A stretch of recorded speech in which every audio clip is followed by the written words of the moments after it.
começar aqui. Certo. Tá Beleza. gravando já. Então, quem sabe, então, daí vamos começar. Hoje eu vou mudar um pouquinho. Eu vou pedir para uma pessoa fazer oração, uma pessoa que é muito querida em nosso grupo, como todas são aqui, que é a Isabela, nossa querida lá, nordestina.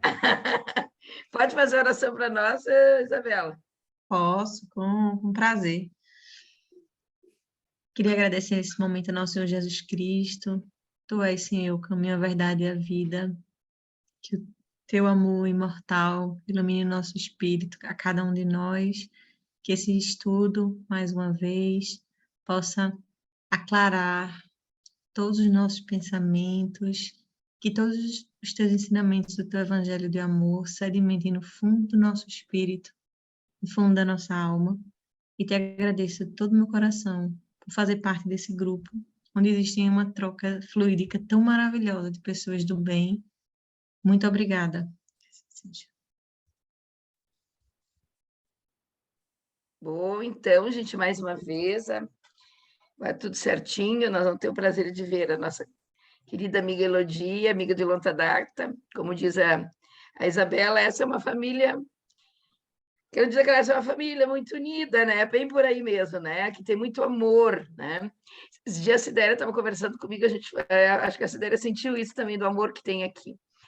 Então, hoje a gente vai ter o prazer, né, de dar sequência a esse estudo tão bom que a gente está tendo, que a gente está tendo a oportunidade de aprender, né, e de repartir com esses amigos tão queridos. Hoje nós vamos ter, então, a Elodie conduzindo o estudo até o capítulo 9. Fica à vontade, tá, Elodie? Como tu achares melhor aí. Tá, querida? Tá bem, muito obrigada. Estão me ouvindo? Sim. Estão me ouvindo? Bem, então nós vamos hoje ver a história de Silas, do nosso livro Ação e Reação, psicografado por Francisco Cândido Xavier e editado pelo espírito André Luiz. Então, só para fazer uma breve recordação, que nesse livro nós encontramos o quê? Uma descrição das regiões inferiores da esfera espiritual, do sofrimento que se projeta a consciência culpada após a morte do corpo físico. Nesse livro, o André Luiz ele apresenta estudos de casos reais. Ele oferece orientações sobre débito aliviado, a lei de causa e efeito, que é o cerne do livro, preparativos para a reencarnação, resgates coletivos e o valor, o poder que tem a oração nesse processo.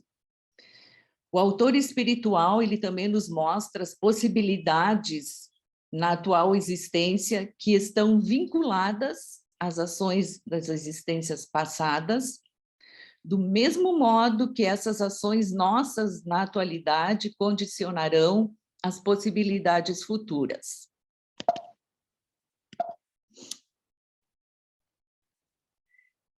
Então, na história de Silas, quem são os personagens, eu resolvi chamar assim, não é? Que estão envolvidos na história e no entorno dela. O Silas, que é o instrutor desencarnado, a mãe e o pai de Silas, a quem ele vai fazer algumas referências, a Ida, que é a segunda esposa do pai do Silas, o André Luiz, desencarnado, que é o aprendiz companheiro de Silas, o Hilário, desencarnado também, que é o aprendiz companheiro também de Silas. Então, são eles os três que fazem toda o nosso aprendizado nesse capítulo. O Antônio Olímpio, desencarnado, que era o esposo de Alzira e pai do Luiz. A Alzira, que também desencarnou, que era a esposa de Antônio Olímpio e a mãe de Luiz. E a Alzira, ela desencarnou, conforme o capítulo 8, 6 anos após o afogamento de Leonel e Clarindo, provocado por Antônio Olímpio, no mesmo lago do desencarne de Leonel e Clarindo. Nós temos o Luiz encarnado, que é o filho de Antônio Olímpio e Alzira, E o Luiz, ele ensaiava os primeiros passos quando os tios Leonel e Clarindo desencarnaram afogados no lago. Nós temos a Adélia encarnada, que é a esposa de Luiz, e o Leonel e o Clarindo desencarnados, que são os irmãos de Antônio Olímpio, tios do Luiz, que desencarnaram por afogamento, como eu já coloquei, provocado por Antônio Olímpio. Então, só para nós pegarmos assim os finalmente do capítulo 8 e nós entrarmos no capítulo 9, só para a gente recordar um pouquinho, não é? O Antônio Olímpio, o Antônio Olímpio, o Leonel e o Clarindo eram irmãos. O Antônio Olímpio, como queria ficar com toda a fortuna do pai só para ele dopa, dá um sonífero muito forte para o Leonel e Clarindo, leva eles até um lago e eles morrem afogados. Assim, o Antônio Olímpio fica com herda toda a fortuna, e 6 anos após o Leonel e o Clarindo desencarnarem, a esposa do Antônio Olímpio, que sofria influências do Leonel e Clarindo, ela vai até esse mesmo lago e ela se afoga. Então, nesse processo, quem acaba herdando toda a fortuna é o Luiz, que é sobrinho do Leonel e Clarindo. E nesse processo todo, a Alzira, a esposa de Antônio Olímpio, num determinado momento, ela quer amparar o filho Luiz, que estava encarnado, porque ele estava sofrendo assédio dos espíritos Leonel e Clarindo, que não se conformavam por terem sido roubados, cuja herança, que também deveria pertencer a eles, acabou ficando só para o sobrinho. Então, eles começam a assediar o Luiz para que ele se torne também uma pessoa avarenta, uma pessoa que só pensa em dinheiro, só pensa em lucros, em detrimento de todos os outros sentimentos que pudessem existir. Pode passar, Ju?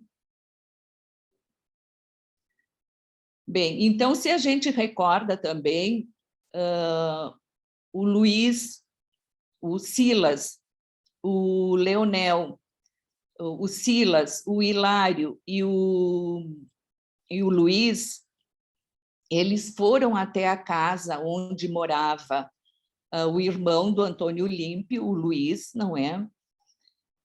Para eles poderem ver como é que estava a situação, digamos assim, por lá. Então, na noite imediata, acompanhando o assistente, eu, o André Luiz e Hilário, achamos-nos de novo na residência de Luiz. Os irmãos de Antônio Olímpio, Leonel e Clarindo, nos receberam de bom grado, porque no capítulo 8, quando o Silas, o Hilário e o André Luiz chegam na residência do Luiz, eles se dão conta que lá existem espíritos com uma energia muito ruim que assediam o Luiz. E esses espíritos, eles são convidados, chamados, digamos assim, por Leonel e Clarindo. Esses outros espíritos, na verdade, nem sabiam por que estavam ali, eles apenas seguiam aquela energia de usúria, de revolta, de querer fazer justiça com as próprias mãos. E os espíritos Leonel e Clarindo, eles conseguem fazer contato com o Hilário, com o André Luiz e com o Silas. E eles entendem que o Silas é como eles, é um espírito que está ali para querer vingança, para vibrar na mesma sintonia, e o André Luiz, o Hilário e o Silas, eles não dizem nem que não, nem que sim. Tá? E aí é que começa, então, toda a história, todo o aprendizado que o André Luiz quer nos trazer. Então, em larga copa da fazenda, reunia-se a família a 2 agregados em repasto ligeiro. Marcava o relógio 21 horas. A fisionomia do dono da casa era quase a mesma da véspera, não obstante a diferença que a máscara física lhe impunha. Pode passar, Ju. Enquanto Adélia acariciava as crianças entontecidas de sono, o marido, o Luiz, comentava o noticiário radiofônico, destacando tópicos alarmantes que assinalara nos setores da economia. Ele relaciona misérias imaginárias, critica políticos, administradores, dá ênfase às pragas do café e da mandioca, se detém particularmente sobre as epizotias, que é a doença ou morte de uma população animal. E ele não fica só satisfeito em enunciar essas calamidades da terra, ele fala também de uma forma muito inconsequente, da suposta ira do céu, afirmando crer que o fim do mundo estava muito próximo, e ele clama contra o egoísmo dos ricos que agravavam o infortúnio dos pobres. Seguinte, Ju. Silenciosos, todos ouvíamos-lhes a palavra, quando Leonel, mais confiado, dirigiu-se ao assistente observando. Estão vendo, disse Leonel, que dos dois era o mais raivoso, era o que tinha, assim, um desejo de vingança incontrolável por tudo aquilo que lhe foi roubado, inclusive a vida. Estão vendo, diz Leonel, este homem, e aí ele aponta para o Luiz, é o derrotismo em pessoa. Ele enxerga tudo em termos de cinza e lama.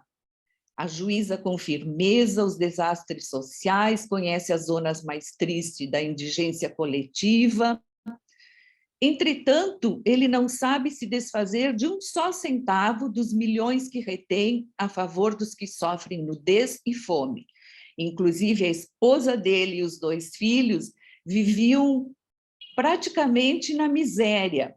E a casa dele, ela estava assim destruída. Ele não pretendia assim ter uma vida boa, ajudar as pessoas que ele podia. O objetivo dele, assediado pelos 2 espíritos, Leonel e Clarindo, e todos os outros que vibravam na mesma sintonia, faziam com que ele só enxergasse o guardar dinheiro, guardar dinheiro, guardar dinheiro, e o mundo, a vida para ele era um desastre coletivo e ele tinha que se precaver desse desastre, e ele não podia assim perder um centavo em detrimento do sacrifício de quem quer que fosse que estivesse ao seu redor.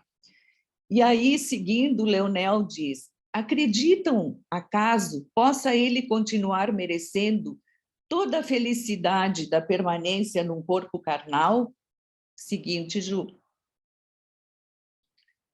Silas contemplou, então, os personagens da cena doméstica e mostra imensa piedade no semblante amigo. E aí ele considera: Leonel, todas as suas observações apresentam lógica e verdade a uma primeira vista. Superficialmente, Luiz é um exemplar consumado de pessimismo e usura. Superficialmente. Usura, como a gente sabe, mas podemos lembrar, cobrar juros excessivos e apego exagerado ao dinheiro, que era bem o que o Luiz fazia. Todavia, continua Silas, no fundo, ele é um doente, necessitado de compaixão, porque ele estava assediado e ele entrou na mesma sintonia dos espíritos que só queriam vingança e justiça pelas próprias mãos e só pensavam nos bens materiais. Seguindo, ele diz: há moléstias da alma que arruinam a mente por tempo indeterminado.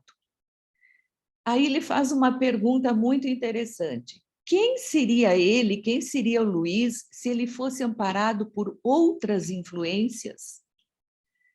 Espiritualmente abafado entre as visões da fortuna terrestre com que lhe assediamos o pensamento, o infeliz perdeu o contato com os livros nobres e com as nobres companhias. Então, para ele, Luiz, só o que existia, ele só vibrava na mesma faixa dos espíritos que não tinham luz e que o assediavam só para as questões financeiras e só individualismo. Seguinte, Ju. Tem a socorrê-lo, continua Silas, né? Apenas a religião domingueira dos crentes que se julgam exonerados de qualquer obrigação com a fé, contanto que participem do ofício de adoração a Deus no fim de cada semana. Quem poderia prever as mudanças benéficas desde que pudesse receber outro tipo de assistência? Então, aqui a gente pode deduzir que o Luiz ele tinha o que a gente chama de fé extrínseca.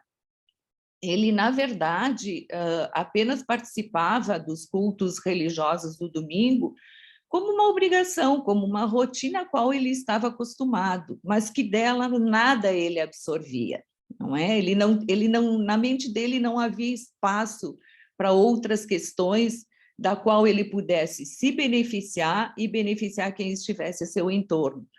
Tal era o assédio e a sintonia com que ele tinha com esses espíritos inferiores. Clarindo e Leonel registraram as ponderações de Silas, como se se vissem apunhalados no âmago.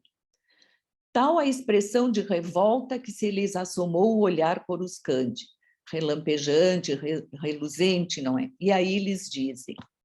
No entanto, ele e o pai, né, que o pai do Luiz era irmão do Leonel e Clarim, do Antônio Olímpio, roubaram-nos. Assassinaram-nos, exclamou Leonel, com a inflexão da criança voluntariosa e inteligente que se vê, contrariada em seus caprichos. Então, o Leonel ele tem um propósito muito firme e muito claro. Ele quer a justiça com as próprias mãos, a vingança e assediar o Luiz para que ele seja, como foi, de uma certa forma, o Antônio Olímpio, e somando-se a isso, toda a revolta que eles próprios, o Leonel e o Clarindo, vivenciavam nesse momento. Seguinte, Ju. Aí o Silas diz, e o que desejam vocês que eles façam? Hão de pagar, bramiu Clarindo, cerrando os punhos, era o que eles queriam. E Silas sorriu e falou, sim, pagar é o verbo próprio. Contudo, como pode o devedor resgatar-se quando o credor lhe subtrai todas as possibilidades de solver os débitos? Então, aos poucos, Silas tenta mostrar para eles um outro lado da questão.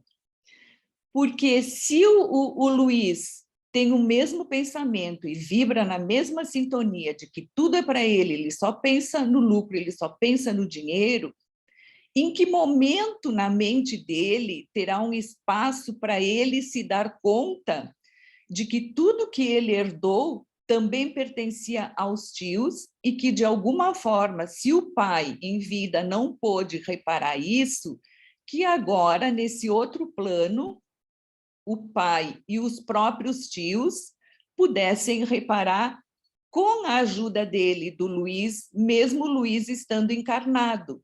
Porque se eles continuavam assediando o Luiz, a história ela seguiria sempre a mesma. Então, ninguém nesse contexto, nenhum desses personagens, em algum momento, iriam romper esse colar de vingança para que uma nova história pudesse acontecer. Então, aí a gente vê como a força que tem, nós vimos isso lá no capítulo 8, a Sidéria colocou muito bem, a força que tem o pensamento, a força que tem a sintonia com quem nós sintonizamos, em que frequência nós vibramos, e o que é que nós desejamos para nós e para os outros. E isso tem consequências muitas vezes devastadoras, e é o que o livro, não é, pretende nos trazer para a reflexão, né? O quanto os nossos atos, eles podem ter essas situações de raiva, de usúria, de vingança, e de tudo o que de ruim essas sintonias desses espíritos inferiores podem fazer na nossa mente e juntamente com as pessoas no nosso entorno, as pessoas que nós amamos.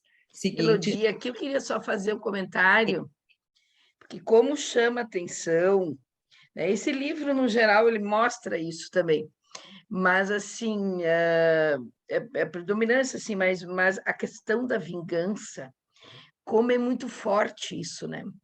Como, assim, muito ódio, assim, muita raiva, né? E eu vejo, assim, nessa situação, como nos outros capítulos também, aquele apego ao dinheiro, como se isso fosse resolver, né, toda a situação dele.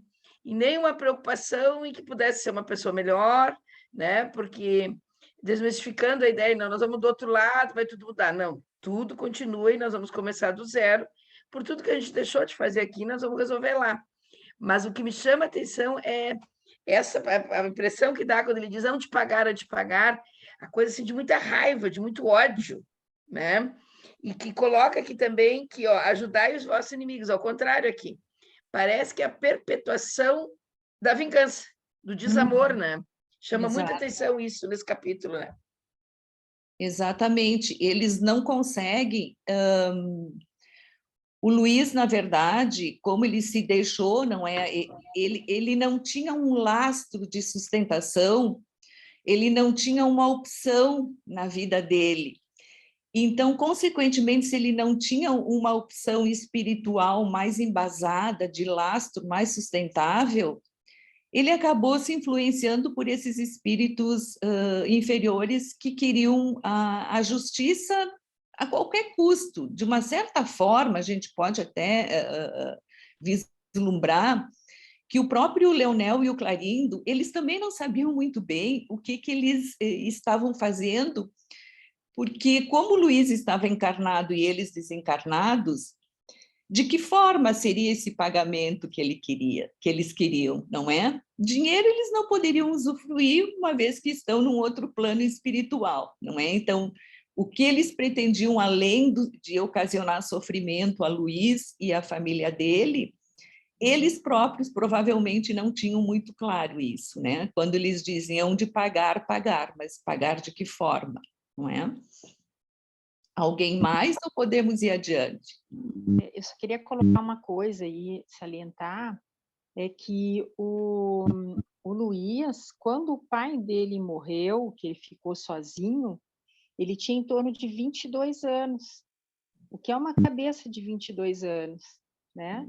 Então, assim, quando ele pergunta, né, eu achei bem pertinente isso que você coloca da pergunta do Silas, né? O que você quer, né, que ele faça, né? Assim, ele está tendo chance de pagar, né? Então, assim, toda essa influência com a falta de experiência que ele tinha, né? Exato. Cada vez mais. Alguém mais?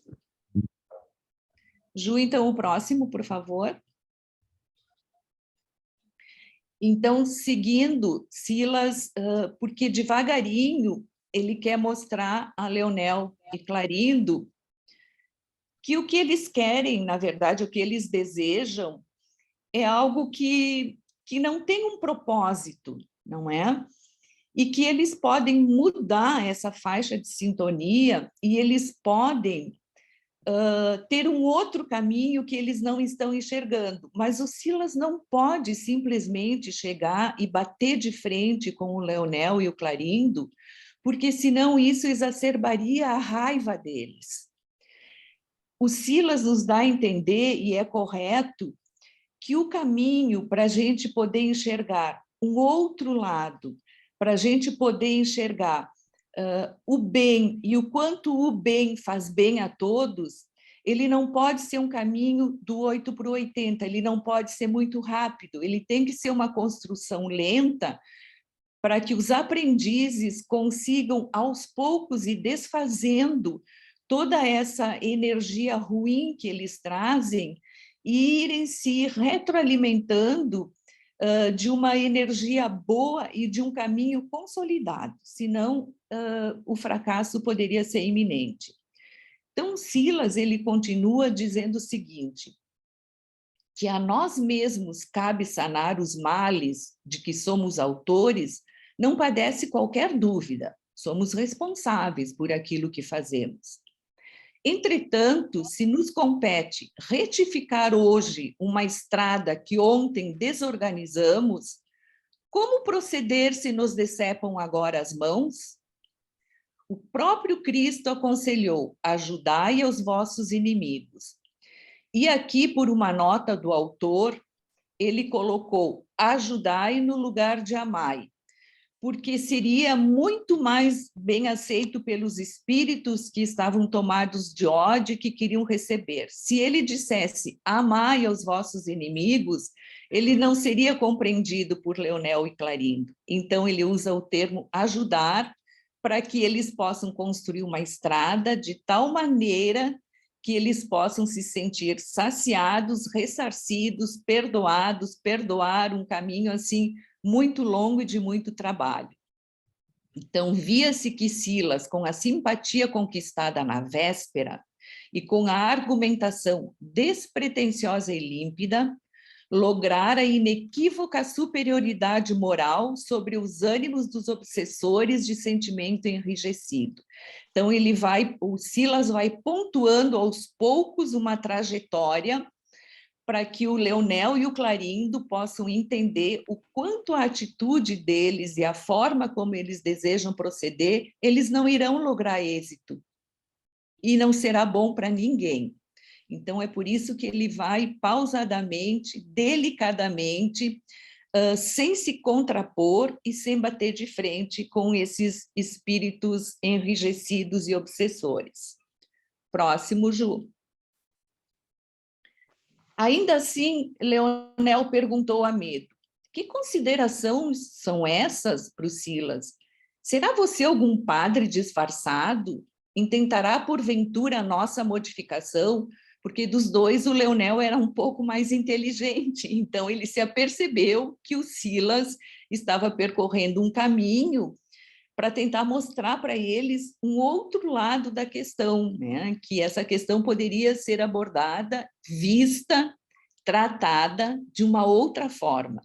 E aí Leonel tem um impacto, porque se ele for por esse caminho, ele vai ter que esquecer tudo, ele vai ter que perdoar, ele não vai receber nada, ninguém vai pagar, a injustiça vai ser permanente, eterna. Então, ele se sacode, ele fica meio abalado com isso, né? Ele não diz se vai para um lado ou por outro, mas ele diz: intentará, porventura, a nossa modificação?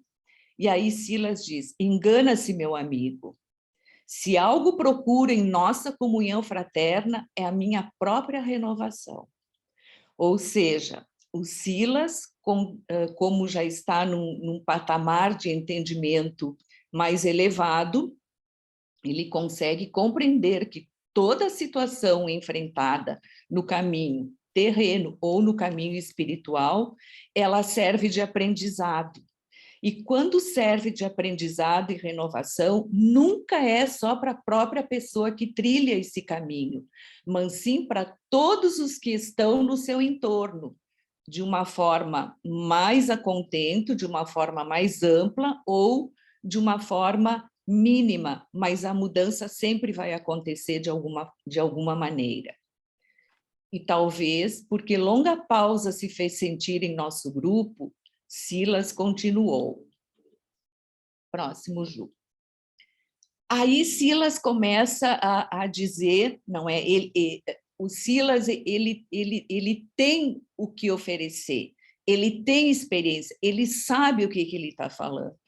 E aí ele diz para todos ouvirem que pela sedução do dinheiro eu também caí na última passagem pela terra. A paixão da posse governava-me todos os ideais. A fascinação pelo ouro tomou-me o ser de tal modo que, apesar de eu ter recebido título de médico numa universidade venerável, fugi ao exercício da profissão para vigiar os movimentos do meu velho pai, a fim de que nem ele mesmo viesse a dispor com largueza dos bens de nossa casa. Então, o que o Silas está colocando para o Leonel e para o Clarindo? Que ele entende muito bem o que eles estão sentindo, porque embora eles não estejam vibrando na mesma sintonia, mas as histórias deles, em um certo momento, elas se cruzam e elas vão pelo mesmo caminho, embora o Silas já esteja num patamar superior de espiritualidade. E aí ele diz: tornei-me um verdugo intratável, comecei pela crueldade, acabei nas malhas do crime, abominei a amizade, desprezei fracos e pobres. Então, ele mostra para o Leonel e para o Clarindo, para o Hilário e para o André Luiz, que ele próprio passou por tudo isso que Leonel e o Clarindo, que o Antônio Olímpio, que o Luiz Olímpio passaram. Então, ele fala com propriedade de causa, ele sabe o que ele está falando. Próximo, Ju. Fazer um comentário, Elodie, posso? Sim, por favor, claro. Eu tô preparando, amanhã eu vou apresentar lá na Casa Espírita que eu trabalho, a parte que eu gosto muito, que é Obreiros da Última Hora, né? Sobre a importância e eles enfatizam muito a importância do, não só o espírita, mas o homem de bem. Então, eu queria aproveitar para a gente refletir isso aqui, porque caiu exatamente nessas coisas que eu estou estudando, né? Porque às vezes a gente acha sim, né? A gente, como espírita, muitas vezes as pessoas me perguntam, né? Mas o que é ser espírita? As pessoas que não têm noção. E, claro, a gente explica, mas, assim, interessante, voltando lá em cima no capítulo, na segunda frase, o que importa é a minha própria renovação. E tu falou uma coisa bem importante, né, Elodie? Como é importante, tu acaba influenciando o ambiente e as outras pessoas. Como é importante que a nossa postura, né, de renovação e de nós, como seres espíritas que estamos como trabalhadores, né, da última hora, que estamos tentando trabalhar, como é importante que a gente possa fazer o nosso papel. Porque à medida que ele está fazendo esse papel que ele coloca aqui, e refletindo, repassando, estou me lembrando do Sérgio sempre diz que é importante a gente repassar para os dias de hoje. Que bom que se a gente possa renovar, a gente possa, não digo exatamente transformar ou modificar, mas que a gente possa fazer que as pessoas pensem. Então, como é importante que a gente possa fazer caridade, que possa fazer o bem e procurar melhorar. Porque, no mínimo, tu vai desportar outra pessoa. Bah, mas ela está fazendo isso, mas eu posso fazer igual, né? Que é muito melhor fazer o bem do que fazer o mal, né? Então, como é importante a postura da correta evolução de nós como seres humanos e principalmente moralmente e pelo bem, né? Então, quando eu li isso aqui, já estudando, eu já me dei conta disso, né? Então, a gente faz a diferença, sim. Vai aquela uma gotinha não faz diferença? Faz. Tu vai, pelo menos, despertar as pessoas que estão. É importante a gente repensar nisso, né? Doutora Vera, eu vou até entrar numa observação, assim, experiência própria. Eu tenho 3 filhos, né? Um dos meus filhos tem 16, 11 e 10. E 10, meu Deus, e 10.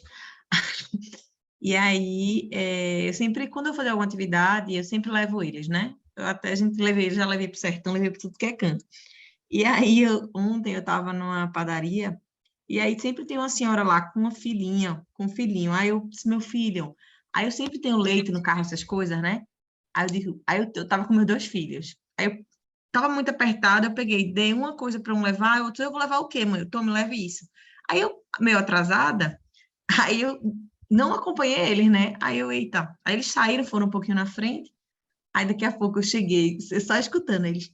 Então, olha, Deus abençoe a senhora merece, Deus te abençoe, é a coisa mais linda do mundo. E eu, meu Deus do céu, só filmando, assim, só olhando, né? Assim, as atitudes dele, com tanto carinho, com tanto amor, porque ela estava com uma filhinha.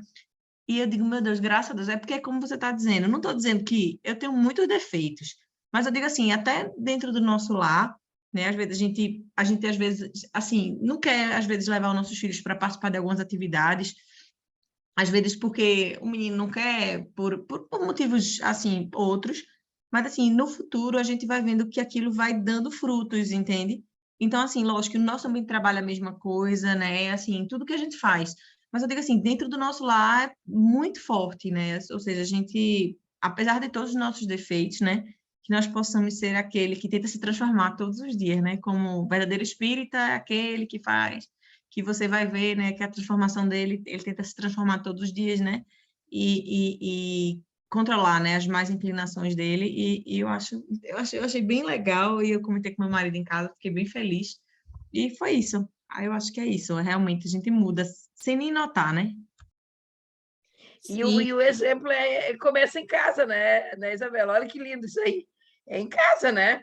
A gente não fica nessa família que a gente está por acaso. O primeiro é em casa, depois é no trabalho.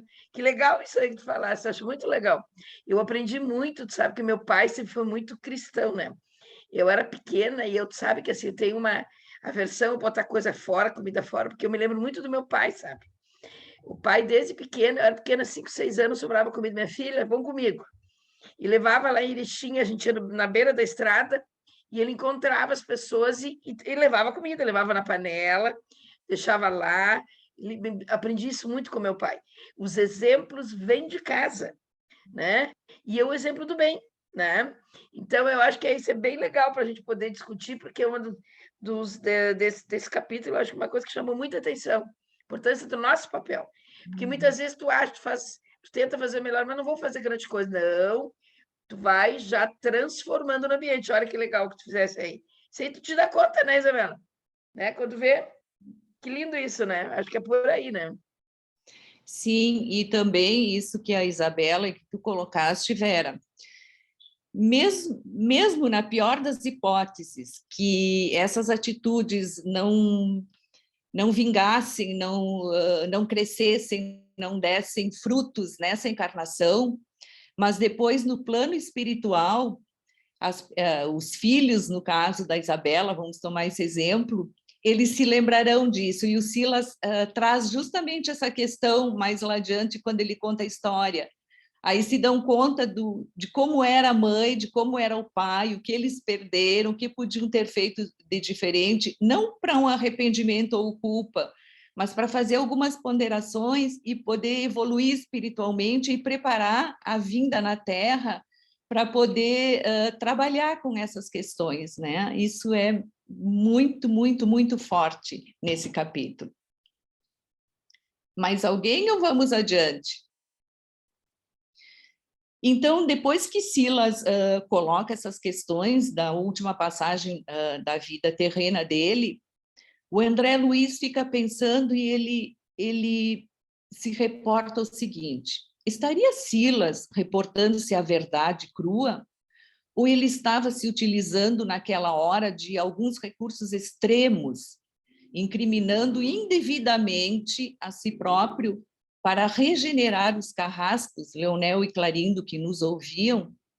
O André Luiz custava acreditar que aquilo era verdade, porque o Silas era tão ponderado, ele era tão amoroso, ele não tinha pressa, ele ia com cuidado, não é? Então, aquela história que ele contou, de uma certa maneira, chocou André Luiz. Ele achou que não era verdade. Aí o André Luiz segue nos seus pensamentos. Sentindo de certo que Leonel e Clarindo se mostravam um tanto comovidos, dando ensejo à assimilação de pensamentos novos. E aqui está uma outra questão muito importante, né? Que o Silas, ele em nenhum momento lhe confronta ou diz que o Leonel e Clarindo estão errados. Com o exemplo e as histórias deles, ele vai mostrando para eles que nós podemos sim ter uma outra visão de tudo aquilo que aconteceu na nossa vida. Por mais que a gente ache que aquilo foi muito ruim, muito pesado ou muito injusto. Então, o André Luiz se dá conta que o Leonel e o Clarindo começam a demonstrar que eles podem ter algum lugarzinho lá na mente que eles estão assimilando alguns pensamentos diferentes da raiva, diferente da revolta e de querer a justiça com as próprias mãos. Nesse momento, Silas convida o Leonel, o Clarindo, o André Luiz e o Hilário para que eles saiam ali do ambiente da casa do Luiz, não é? Que eles se retirem para que ele possa conversar melhor com eles.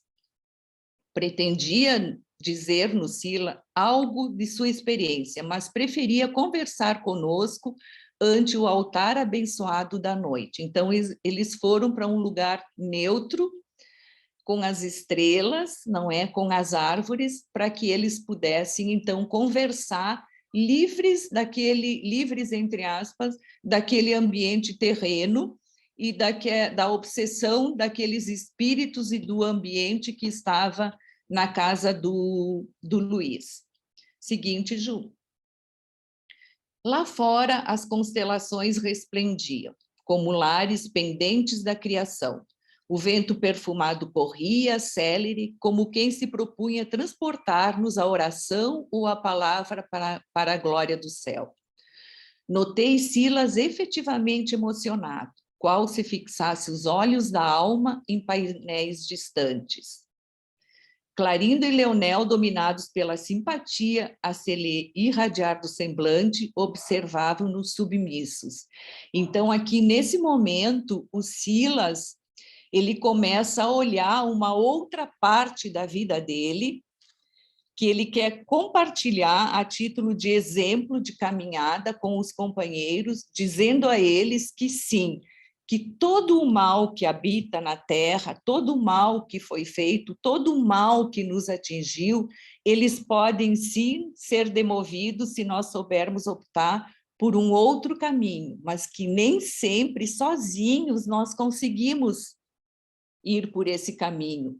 Alguém, um espírito superior ou espíritos superiores, ou os exemplos que nós tivemos quando éramos encarnados, nesse momento podem nos ajudar. Seguinte, Ju. Então, antes de ir para a história propriamente do Silas, eu estou tratando a questão aqui bem como um relato, né? Porque como é uma história, então eu achei muito mais legal assim ir relatando na forma de história mesmo dos personagens. Mas aqui eu adaptei um texto de Anne Barros, não é um texto espírita, mas ele, assim, eu me lembrei que ele traz muito, né? Ele vem bem ao encontro da história de Silas. Dentro de nós tem um baú, que fica bem no fundo da nossa alma. Lá moram as histórias da nossa vida, cada pedacinho que compôs os nossos sentimentos. Lá estão nossos ancestrais, pais, irmãos, amigos, amores. Cada história vivida está lá, algumas alegres, outras tristes. Vez ou outras revivemos, e é comum misturarmos as nossas histórias com a dos outros. Amadurecer é a capacidade de separar o que é seu e o que é do outro, dores, lutas, tristezas, conquistas, desacertos, alegrias. A alegria do amor tem o poder de curar as dores do passado. O amor cura a alma e reconstrói a sua história. E é isso que Silas quer mostrar para o Leonel e para o Clarindo, que nós temos que entender o que é do outro, o que é nosso, que as nossas atitudes influenciam na história dos outros, que nós estamos interligados, mas que tem tarefas que são nossas, e só nossas. Seguinte, Ju. Ai, achei lindo isso aqui, amadurecer, é separar o que é do seu e o que é dos outros. Aí eu me lembrei disso, muito de família, tem aquela coisa que a gente terceiriza tudo, né? Me veio isso, as famílias lá meio grande, aí se um está sofrendo, o outro tem que chorar junto. Ah, não, mas como é que tu vai estar feliz se eu estou com esse problema? Isso é bem comum em família grande, né, gente? Como assim, Vera? Mas eu estou passando por isso. E aí aquela coisa, não, só um pouquinho, mas eu tenho que estar bem. É interessante isso, né? Aí eu fiquei pensando, como separar o que é de teu, de ti e dos outros? Porque tem aquela coisa e as pessoas cobram muito isso, né? Mas muito legal esse texto, fantástico. Depois vou copiar, achei muito bom, viu, Sim. Elodie? Porque isso Sim, é difícil, viu? Bem difícil. sim, e também, além disso, que tu colocaste, Vera, tem uma outra questão, que muitas vezes, quando algumas coisas ruins ou inadequadas nos acontecem, ou que a gente provoca, muitas vezes a gente tem a tendência de dizer que a gente teve tal atitude porque o outro fez isso, porque o outro fez aquilo, então eu agora me afasto, eu agora vou me vingar, eu agora então também tem esse lado, né? Por isso que é importante a gente saber o que a gente tem que saber separar para poder reparar o que realmente é nosso e o que é do outro, e ajudar o outro a reparar o que é dele, porque, consequentemente, nós também estamos sendo ajudados nesse processo, né? Isso é algo fantástico no Espiritismo, né? Mas a gente costuma terceirizar. Eu acho que a gente tem a tendência. Eu vi que a Isabela queria comentar alguma coisa. Eu queria fazer uma pergunta para os profissionais da saúde mental, que eu não sou, porque, assim, uma coisa que me chama a atenção nesse posicionamento de Silas é que ele se colocou diante de alguém que também está precisando, né, se transformar, modificar o passado. Eu acho que essa abordagem dele foi importante para que ele estabelecesse esse vínculo, né, com os algozes do outro de Luiz, né?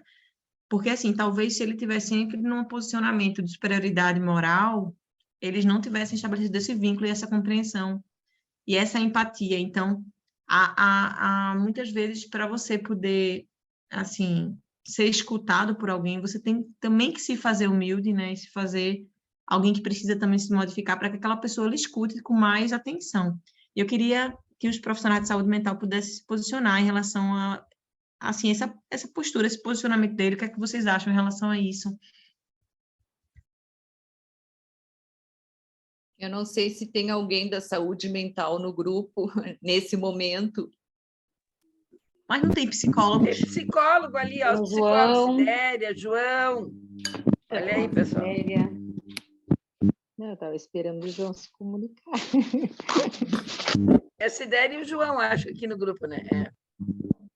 Vou deixar a Sidéria falar primeiro. Oi, Isabela. Assim, eu achei essa postura assim, muito interessante, porque ele acaba fazendo o espelho, né? Ele acolhe a dor do outro, ele faz o outro pensar, né? Mas nessa história, assim, mais que me chamou mais atenção é aquilo que a Elodie fala, de que ele precisava resgatar, né? Assim, a situação é uma forma de dois lados, né? A gente se resgata. Num trabalho terapêutico, eu penso que todo paciente que me chega, ele vai me ensinar algo também, né? Então, existe um termo que Lacan usa muito, que é o suposto saber, em que o psicólogo, o psicanalista, ele se coloca como alguém que está ali para escutar, alguém que tem uma empatia pelo sofrimento, né? Que o paciente ele vem achando que a gente tem algo, tem um poder para resolver, né? E a gente trabalha que esse poder é dele. Mas o quê? Permitindo que ele seja ele, não desautorizando ele, nem nessa pretensão de achar que a gente sabe, entende? Então, é mais ou menos isso na medida em que tu tá ali para escutar o outro, né? É dois seres humanos aprendendo, cada um, obviamente, na sua proporção, né? Eu não vou fazer terapia com o meu paciente, eu vou fazer na minha análise, né? Mas eu estou ali para escutar ele no sofrimento dele. Isso é a empatia, que é a postura do Silas. O Silas se coloca nessa postura de que ele também é alguém que está resgatando. Pode estar mais na frente, mas ele está ali para resgatar. Ele fez algo muito cruel, né? E a história dele, eu confesso que eu até cheguei a chorar, assim, me emocionar, porque é muito bonita essa história, né? Esse resgate, assim, essa certeza de que ele tem uma longa caminhada para poder resolver o problema dele, né? E que é o que mobiliza o Leonel. Não sei se eu te respondi. teria. André, Mas aí- obrigada. Eu queria saber, queria entender o ponto de vista de vocês. Acho que tem um ponto também que a gente pode pensar que é bem legal.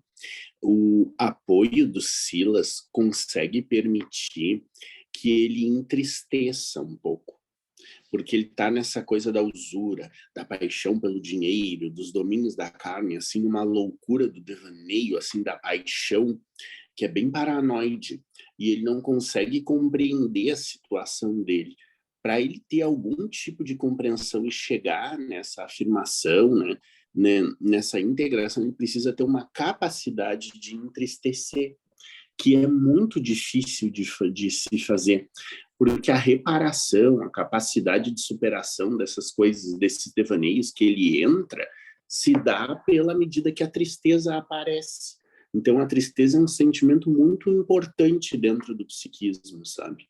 Mas a gente, por vezes, não consegue entristecer. E aí, para não entristecer, a gente vai para as manias, vai para as defesas obsessivas, para não entrar em contato com essa defesa. E acha que o Silas funciona ali como alguém que garante. Olha, tá tudo bem, dá para ficar triste, a vida não vai acabar, a gente vai construir uma saída a partir disso, mas é preciso olhar para essa outra parte da vida que não é tão boa assim. Uhum. Ótimo, perfeitas colocações, até porque se o Leonel e o Clarindo tivessem essa percepção que a Sidéria e o João colocaram, eles iriam se dar conta que, na verdade, eles foram vítimas, não é? Na última passagem pela Terra, que quem teria muito mais a reparar seria o Antônio Olímpio, o irmão deles. Mas em eles, tendo essa atitude de vingança, de raiva, de ódio, de querer que pagassem, ele, na verdade, eles estão trazendo para eles mesmos uma responsabilidade que eles não precisariam ter, não é? Seria muito mais fácil o inverso, que é o que o João colocou, não é? Que eles se entristecessem, procurassem ver que eles foram, na verdade, assim, usados pelo irmão, que eles teriam que recuperar isso de alguma outra forma. Então, eles, na verdade, estão trilhando o mesmo caminho que o irmão Antônio Olímpio fez, e eles não se dão conta disso, né? Perfeito, muito obrigada. Alguém mais? Seguimos, então. Aí Silas começa realmente a contar a história dele na última passagem pela Terra. E ele, com voz pausada, começa. Tanto quanto posso abranger com a minha memória presente, lembro-me de que, em minha última viagem pelos domínios da carne, desde a meninice, me entreguei à paixão pelo dinheiro, o que hoje me confere a certeza de que, por muitas e muitas vezes, fui usurário, terrível entre os homens da terra. Então, ele tem consciência do que ele fez, né, na última passagem pela terra. Seguinte, Ju. Hoje sei, por informações de instrutores abnegados, que, como de outras ocasiões, renasci na derradeira existência, num lar bafejado por grande fortuna. Agora vocês vejam, ele começa assim a enxergar numa outra ótica, ele se afasta, né? E é como se ele olhasse como o Antônio, o Luiz disse, né? O André Luiz disse, como se ele estivesse com o olhar em um outro local, não é? E ele se dá conta, o Silas, do contexto em que ele viveu e do que ele não soube aproveitar com aquilo que ele tinha. Então, ele nasceu num lar bafejado por grande fortuna, a fim de sofrer a tentação do ouro farto e vencê-la, a golpes de vontade firme, na incessante lavoura do amor fraterno, caindo, porém, lamentavelmente por minha infelicidade. Então, aqui, que leitura eu faria disso aqui? Que ele provavelmente já vinha de uma experiência anterior, onde ele, nessa experiência agora da Terra última, ele vem com todo esse entorno rico, não é, de bens materiais, justamente para vencer a tentação do ouro, a tentação da luxúria, não é? Mas ele não consegue, pelo menos não consegue a contento. E aí é que toda a trajetória dele acaba se transformando, não é, num caminho muito triste, num caminho da maldade, digamos assim, e que ele vai depois levar muito tempo para poder reparar, porque ele não conseguiu aproveitar a contento essa última passagem dele pela Terra. E ele segue contando a história dele. Era eu o filho único de um homem probo, que herdara dos antepassados consideráveis bens. Então, ele já vinha de uma família bem abastada. Meu pai era um advogado correto, que, por excesso de conforto, não se dedicava aos mistérios da profissão, mas era profundamente estudioso. Porém, as obrigações sociais lhe subtraíam a personalidade, as cogitações da fé. Então, embora o pai dele fosse um homem, um advogado correto, lia bastante, mas ele não era também muito voltado para as questões espirituais, ele preferia muito mais utilizar o tempo dele em obrigações sociais do que propriamente em construir um lastro de fé e de espiritualidade para ele e para a própria família, uma vez que o Silas era filho único, então ele poderia dedicar toda a atenção para esse filho único, não é? Então, como a Isabela colocou, carecia de exemplos aqui, não é? A Isabela conseguiu trazer os filhos para dar alguns exemplos, não é? Num contexto, ou aproveitar esse contexto para que os filhos tivessem boas ações, e aqui o pai do Silas e o Silas tinham todo um contexto que eles não passavam grandes dificuldades, eles tinham muito tempo para poder ler e se dedicar aos atos de fé, de espiritualidade, mas eles preferiram enveredar por um outro caminho, e aí as consequências depois chegaram, não é? Seguinte, Ju. Minha mãe era católica romana de pensamento fervoroso e digno, embora sem descer conosco a qualquer disputa na esfera devocional. Tentava incutir-nos o dever da beneficência. Então, embora eles não tivessem no lar, não seguissem uma própria fé, eles não tinham assim uma convivência de fé e de espiritualidade, de qualquer maneira, a mãe deles, a mãe do Silas, ela não tentava bater de frente nem com o pai nem com o Silas, mas através do exemplo, ela tentava incutir neles os verdadeiros valores. Mas tanto o pai como o Silas, eles estavam ocupados com outros pensamentos. Eles ocupavam as horas, o tempo, os bens dele para trilhar um outro caminho. Recordo-me, continua Silas, com tardio arrependimento que nos dirigia bondosa para que lhe palmilhássemos as tarefas de caridade cristã.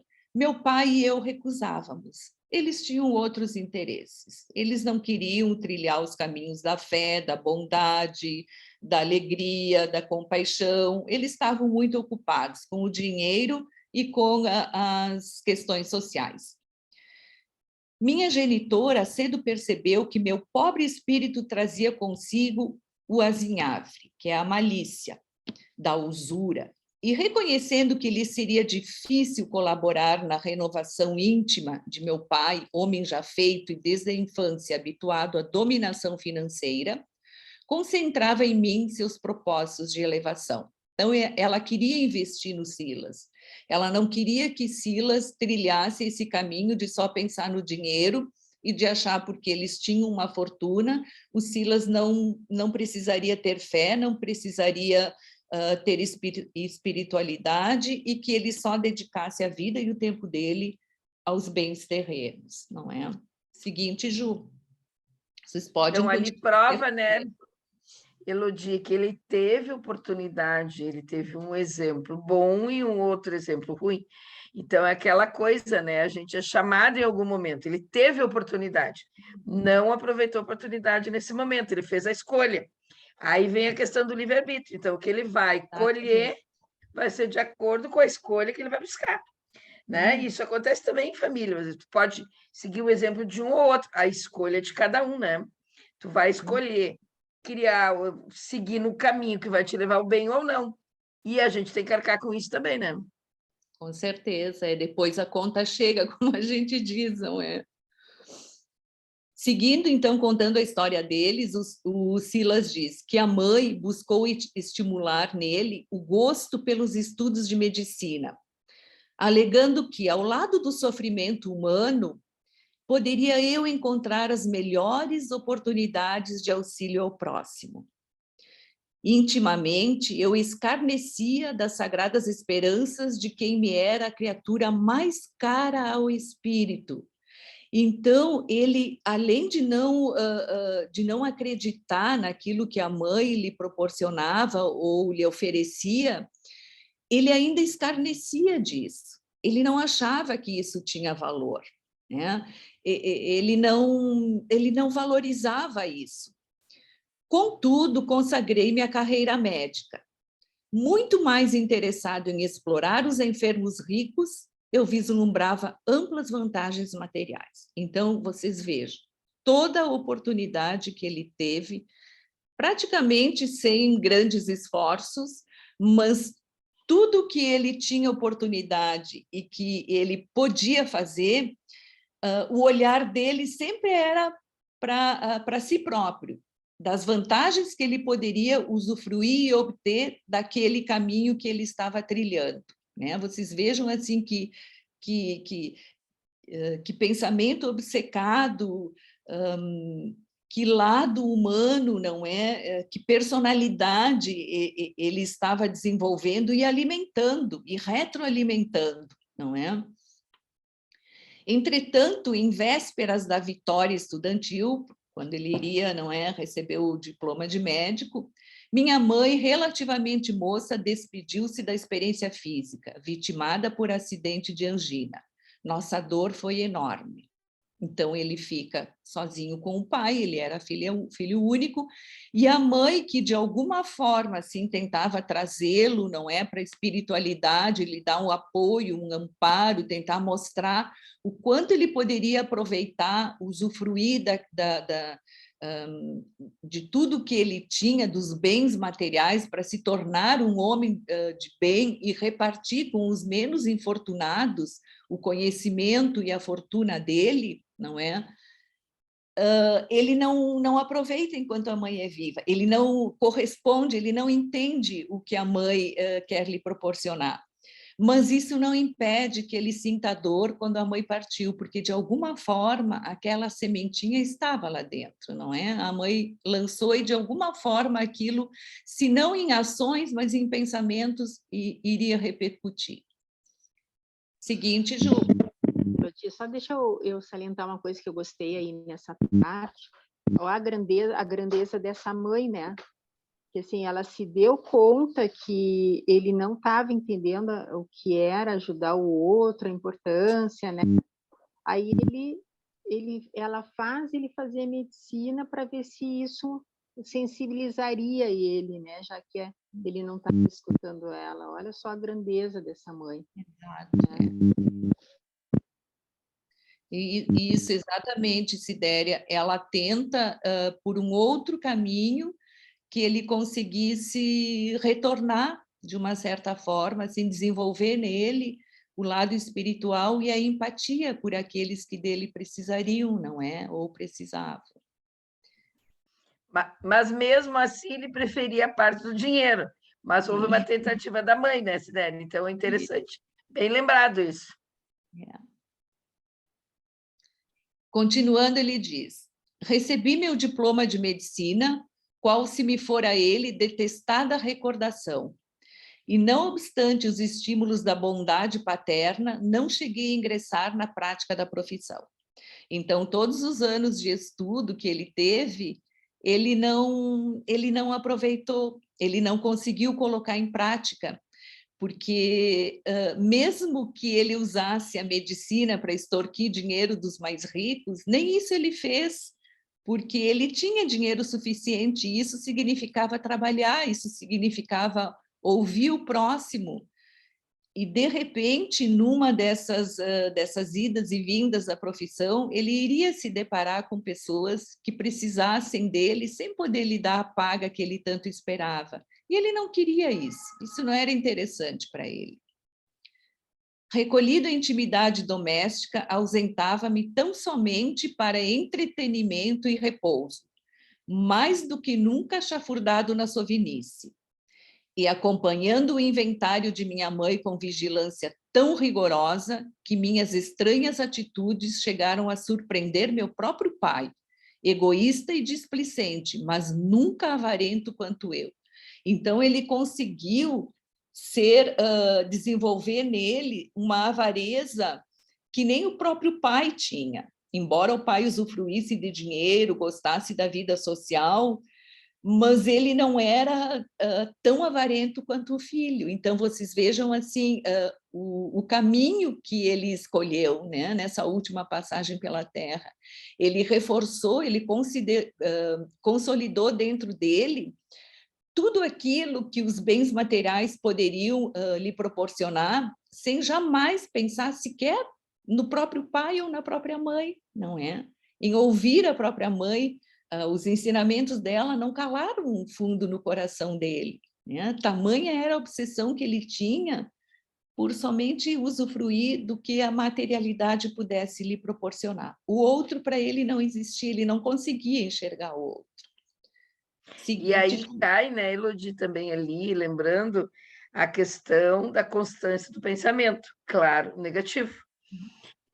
Claro, como tu falaste muito bem, da obsessão, quer dizer, ele ficou com aquela obsessão por dinheiro, então não se permitiu fazer um caminho diferente, né? Então, é bem aquela coisa, quanto a gente precisa trabalhar o nosso pensamento, né? Eu estou fazendo curso da mediunidade, nós estamos agora no 2º ano do nosso grupo, lá na casa, e a Zilma trabalha muito isso. Pensamento é uma coisa muito séria, né, gente? E às vezes um deslize por uma coisa pouca que tu te irrita, né? Tu já pode mudar o teu caminho. Então, sempre é importante a gente fazer essa questão de mudança de pensamento. Bom, não está bom aqui, vamos seguir. Porque a modificação, né, da vibração do nosso pensamento muda tudo, mostra bem claro, porque ele não consegue ver outro caminho, só esse caminho, que é o caminho do dinheiro, o caminho, né, da perdição, na verdade, né? E ele não consegue se enxergar todos os bens, o quanto ele foi, quantas coisas boas ele teve nessa última reencarnação, não é? Uma mãe amorosa, um pai que lhe provia todas as necessidades terrenas, ele não precisava se preocupar com o dinheiro, então quantas coisas boas ele poderia ter feito, não é? Nesse período, tanto que ele diz, né, lá que ele infelizmente não soube, agora ele se dá conta que ele não soube aproveitar de uma maneira correta e boa o que ele tinha, não é? O seguinte, Ju, por favor. A fortuna herdada me situava, para meu infortúnio moral, a cavaleiro de qualquer necessidade da vida física, por largos anos, desde que não me confiasse a dissipação. Meu genitor, quase aos 60 anos de idade, apresentava-se inclinado às segundas núpcias, e fiz o quanto pude para afastá-lo de tal intento. No entanto, desposou a Ida, uma jovem da minha idade que mal se avizinhava dos 30 anos. Então, vocês vejam, ele preferia que o pai continuasse sozinho, porque o casamento que ele fizesse não era por medo, como muitas vezes as pessoas têm e não querem, que alguém venha ocupar o lugar da mãe ou do pai. Não, a preocupação dele não era essa. A preocupação dele era que, se o pai tivesse uma nova companheira, ele iria provavelmente ter que dividir essa fortuna com ela. Então, aí, novamente, o pensamento dele foca na questão do dinheiro, na questão de preservar o que ele tem para ele, tão somente para ele. mesmo que o pai dele estivesse inclinado a ter uma nova companheira e ser feliz, não é? Vocês vejam assim que mente fechada, que propósito obscuro que ele seguia assim com todas as energias que ele tinha. E o que espanta é que ele diz que ele já tinha esse pensamento e essa inclinação desde a meninice, não é? Aqui, sabe o que me chamou a atenção, Elodie? Vocês devem, já tem outras falas também do capítulo anterior. Naquela época, vocês vejam, meu genitor, quase 60 anos de idade, parecia que era bem velhinho, tipo assim, está morrendo, me chamou isso muita atenção. Tem outros capítulos também. Hoje em dia, né, eu tenho 62 anos, né, hoje em dia é uma visão, mas parece que assim, meu genitor, quase 60 anos, ele botou a esposa de uma jovem, se avizinhava dos 30 anos, bem novinho, ele bem velhinho. Hoje em dia, na verdade, as pessoas vivem muito mais, sobrevida muito maior, né? E que qualidade de vida, média de vida, hoje acho que nem sei quanto agora, 77, 75, muda um pouco, a mulher tem mais, mas veja, isso me chama a atenção. 60 anos, mas já está velhinho, já está desencarnando. Não te chama a atenção isso aí, Ludi? Sim, tanto que nas escritas, não é, no livro, ele sempre se refere ao meu velho pai, o velho, não é? Como uma questão assim de dizer que ele já estava no fim da vida. Então, ele, o Silas, estava muito jovem, ele tinha que preservar a qualquer custo, não que o pai vivesse um pouco mais para um fazer companhia ao outro, não, mas para que ele pudesse garantir todo o dinheiro, toda a herança para ele. Ele era filho único, ele tinha direito, então ninguém mais poderia se interpor nesse caminho dele, né? Uma coisa, Elodie, que eu fiquei pensando, assim, essa questão da medicina, né, que a gente vê muito, da vaidade das pessoas em fazer medicina, porque, e aí justificando que é para ajudar os outros, ou, né, ou pela questão financeira, e às vezes nem sabem o que querem, e às vezes tem opções, assim, eu quero fazer medicina ou direito, que eu me lembro que quando, eu sempre quis fazer medicina desde o primeiro grau lá, né? E aí tinha colegas que às vezes diziam, pois é, eu vou fazer medicina ou direito. Eu ficava pensando, uma coisa não tem nada a ver com a outra. Como é que a pessoa tem uma dúvida de duas áreas assim tão diferentes, tão diversas, né? E aí eu só conseguia pensar nessa questão da vaidade e, na verdade, do dinheiro, né? Então, acho que ela pegou, assim, uma profissão que ele pudesse ajudar alguém, né? Mas que tem várias profissões que a gente pode ajudar as outras pessoas, que não são a medicina, né? Aí é uma coisa muito conservadora, assim, muito antiquada, né? Mas com um toque de vaidade também dela, assim, né? Acho que vindo de uma família, assim, claro, de dinheiro, daqui a pouco, meu filho vai ser médico, e vai ter um título importante, mas ele vai, igual, ele teria essa questão do dinheiro envolvida, né? E se ele fosse fazer qualquer outra, vai ser assistente social, será que ele faria para ajudar os outros? Será que ele ganharia tanto dinheiro? Ou fazer qualquer outra profissão, vai ser, sei lá, outras coisas que não fosse da área da saúde, né? Que pudesse ajudar. Então... Bem legal essa tua observação mesmo. Acho que é um caminho que ela tentou, mas também mostra que é um caminho de vaidade, assim, né? Eu achei, assim, um caminho um pouco assoberbado, assim, justificando por uma questão talvez religiosa, de caridade, mas que ela pôde pescar nele, ela pescou a mesma característica dele, assim, de soberba, de querer o dinheiro, né? Só para a gente pensar também outro aspecto dessa... Mas, Sim, até história, né? Porque, assim, essa história acontece em que ano, né? Quer dizer, na época que eles viveram, a representação do médico era importante na questão da caridade, ele era visto como alguém caridoso, né? Então, eu não sei se é só a questão da vaidade, né? Hoje isso é bem forte mesmo, né? Bem bem importante de analisar, mas se a gente pensar lá, quando aconteceu tudo na história deles, né, tinha uma outra relação, eu acho, com a medicina, né? Sei, fiquei pensando, sempre gosto de relacionar a história com o ano que aconteceu. Sim, na época, né? Até porque naquela época os hospitais mais fortes que existiam eram as santas casas, não é? E muitos médicos trabalhavam nas santas casas e eles, como as santas casas tinham esse princípio de caridade, os médicos que faziam um pouco de caridade, eles eram muito venerados pela comunidade, não é? Não digo que todos fossem assim, mas existia esse princípio. E existia também a questão de que, na época, doutor era quem fazia medicina ou direito, então as famílias que tinham um poder aquisitivo um pouquinho maior podiam pagar para os filhos o estudo da medicina ou do direito, e eles diziam, meu filho virou doutor, fez uma faculdade de medicina ou de direito, que eram as que alavancavam, né, durante muito tempo, eram as faculdades top, digamos assim, né?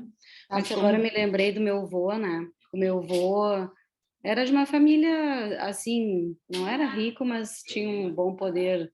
E ele era o mais velho dos filhos e ele... Mas, claro, ele é de 1900 e... Meu avô nasceu em 1918.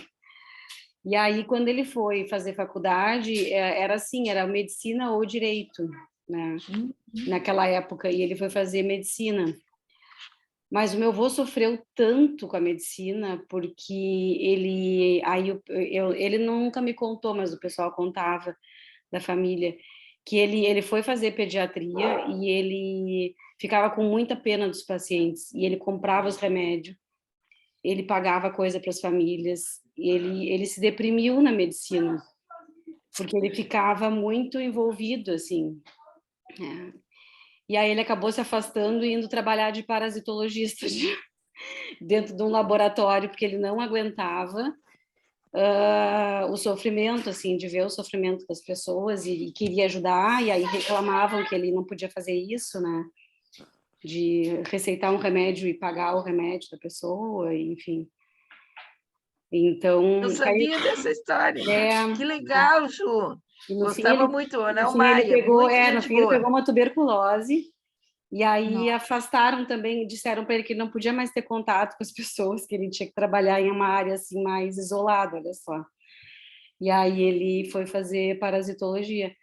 Mas o que contam assim era isso, assim, chegava chorando, chegava mal, e dava todo o dinheiro para pagando as coisas para as pessoas, enfim. E aí eu me lembrei do contrário agora, né? Ele não aguentou, porque acho que fazia caridade demais e todo mundo achava estranho, assim, né? Se envolvia muito, né, Ju? Aí tem um Era inconsciente aí que eu nem sabia que ele tinha feito pediatria e eu escolhi pediatria. Aí é uma coisa inconsciente. De uma escolha inconsciente aí, eu acho, familiar. Que depois que eu fui saber, fui pegar uns artigos dele escritos, ele e Florence Gartu, aqueles pediatras antigos, bem famosos, assim. Mas Coisa boa saber um pouco da história dele. É muito bom, né? Como diz, todos nós temos o nosso baú, né? Toda pessoa tem, toda família tem. Né? Aquela frase ali eu achei fantástica, aquele teu texto ali. Podemos ir, Verinha, não sei que horas Pois são. eu já ia falar agora, deixei porque eu achei tão legal. Eu gostava muito do Maia. Gente finíssima. Que bom saber essa história, muito legal. Me lembrei, quando tu falou isso aí, Ju, me lembrei do doutor Isaías. Sim. O doutor Isaías trabalhava no ambulatório ali, que é hoje o Centro de Saúde, e ele era cardiopata. Foi uma grande referência para mim. Eu me lembro que eu subia, quando ele terminava, ele ia a pé trabalhar. E a gente subia e ele me ia conversando. Me lembro que naquela época ele já estava com problema no coração. Essas pessoas são grandes exemplos para nós, né, Ju? Que legal, hein? Elodie, eu acho que eu tenho já 22. Eu acho que é função do tempo, né? Para a gente respeitar o nosso tempo. 10 horas. Acho que vamos respeitar o tempo. Tá bem, tranquilo. E depois a gente mantém, porque o ideal é como a gente sempre combina, né, Elodie? O ideal é a gente discutir. Tem sido bem importante, todo mundo está discutindo, não vamos nos ater a tempo, né? Importante que se vai surgindo, se não vai surgindo, beleza. Se vai surgindo, a gente vai discutindo, né, Elodie? Sim, tá tranquilo. Eu acho que está bem tranquilo. Quem é que podia fazer oração para nós? João, pode fazer uma oração para nós encerrar o evento de hoje, João? Posso sim. Vamos então serenar o nosso pensamento para nos alinharmos com os mentores espirituais que abençoam o nosso trabalho, para agradecer mais uma oportunidade de estudo, de comunhão do saber e de compartilhamento dos afetos.